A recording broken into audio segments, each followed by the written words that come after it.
తిరుపతి నగరంలో గంజాయి విక్రయాలను పూర్తిగా అరికట్టడమే ఎన్డీఏ ప్రభుత్వ లక్ష్యమని ఎమ్మెల్యే ఆరణి శ్రీనివాసులు తెలిపారు.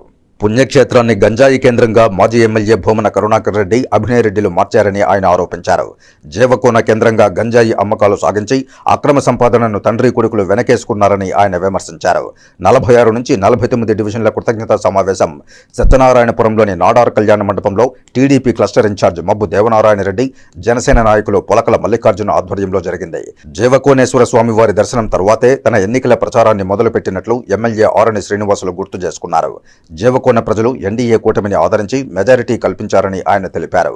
జీవకోనను గంజాయి సరఫరా, అమ్మకాలకు కేంద్రంగా భూమన కరుణాకర్ రెడ్డి, అభినయ్ రెడ్డిలు మార్చేశారని ఎమ్మెల్యే ఆరోపించారు.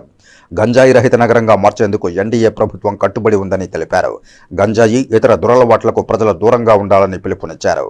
నిజమైన నేరస్తులను ఎప్పుడైనా విచారణకు పోలీసులు పిలవచ్చని, కానీ నేరాలతో సంబంధం లేని వారి ఇళ్లను పోలీసులు తనిఖీ చేయడం మానుకోవాలని ఆయన సూచించారు. గత 5 ఏళ్లలో ఎన్డీఏ కూటమి నాయకులపై వైఎస్ఆర్ కాంగ్రెస్ పార్టీ నేతలు పెట్టిన కేసులను రద్దు చేయించేందుకు ముఖ్యమంత్రి చంద్రబాబు నాయుడు, డిప్యూటీ సీఎం పవన్ కళ్యాణ్ల సాయం తీసుకుంటామని ఆయన తెలిపారు.